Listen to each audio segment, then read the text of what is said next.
5 seconds.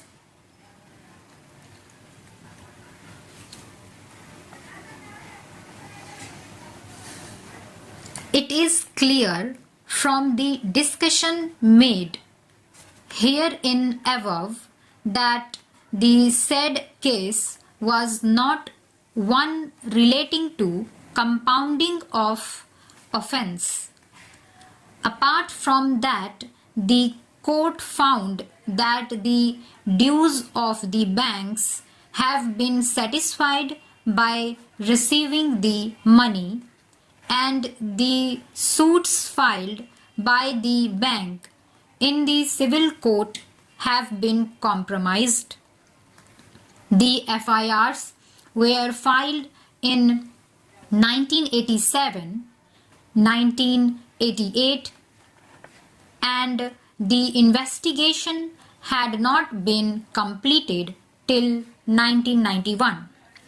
On those facts, the court rendering the judgment in July 1996 felt that having regard to the lapse of time and also having regard to the fact that there is a compromise decree satisfying the bank's dues, there is no purpose in allowing the criminal prosecution to proceed.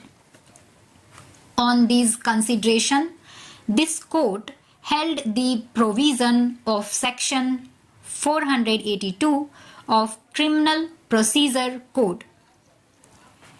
In the facts of that case, the learned judges had that the bank filed suits for recovery of the dues on account of grant of credit facility, and the suits have been compromised on receiving the payments from the company concerned. The learned court held it an offence of cheating is prima facie constituted. Such offence is a compoundable offence, and compromise decrees passed in the suits instituted by the banks for all intents and purposes amount to compounding of the offence of cheating.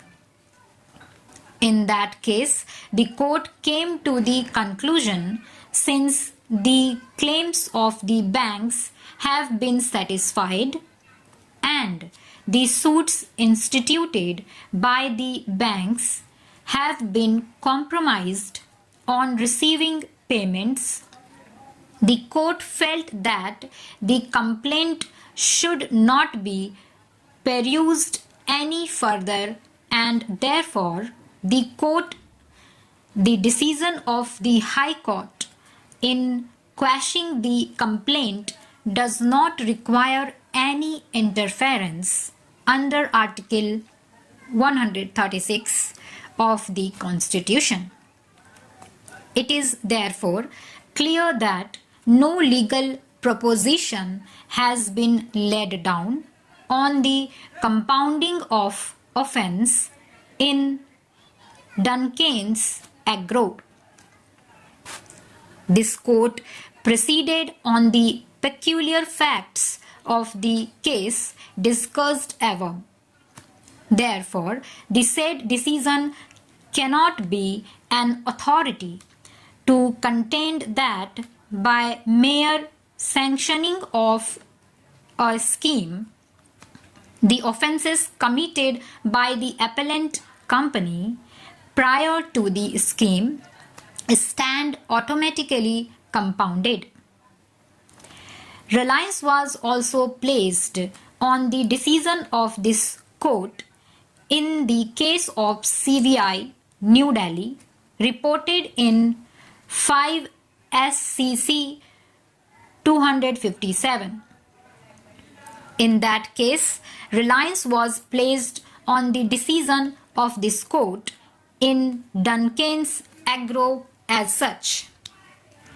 The court found that the aforesaid scheme being a voluntary scheme introduced by the Government of India has provided that if the dispute and demand is settled by the authority and pending proceedings were withdrawn by an importer, the balance demand against the importer shall be dropped and the importer shall be immune from any penal proceedings under any law. The court also came to the conclusion that under the Customs Act 1962, the appellant have been discharged and the scheme granted them immunity from prosecution. On those facts, the court held that the immunity which has been granted under the provisions of Customs Act will also extend to such offences that may prima facie be made out on identical allegation, namely evasion of customs duty and violation of any notification under the said Act. The court also found on a reading of the charge sheet and the FIR that there was no allegation against the appellant of any international deception or of fraudulent or dishonest intention. On those facts, the court held that once a civil case has been compromised and the alleged offence has been compounded, the continuance of the criminal proceedings thereafter would be an abuse of the judicial process. Reliance was also placed on the judgment of this court in the case of CVI and other. In paragraphs 30 and 31 of the judgment, this court held that dispute between company and the bank have been set at rest on the basis of compromise arrived at between them. The court noted that bank does not have any claim against the company. The court poses the question whether the power of quashing criminal proceeding was suffering from some disability a person to represent the aforesaid category of persons is only competent to compound the offence, and in such cases the permission of the court is statutory required. Section 324B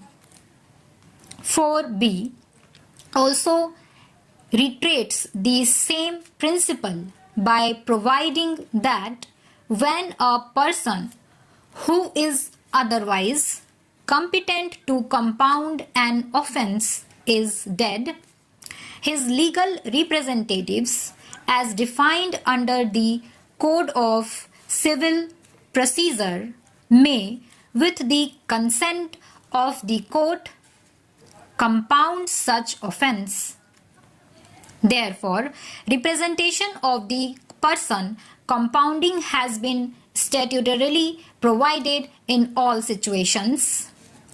Relying on the aforesaid clause in section 147 of the NI Act, learned counsel for the appellant argued that a 3-judge bench decision of this court in Damodar case held that in view of the clause in section 147 of NI Act, which is a special statute The requirement of consent of the person compounding in section 320 of the code is not required in the case of compounding of an offence under NI Act.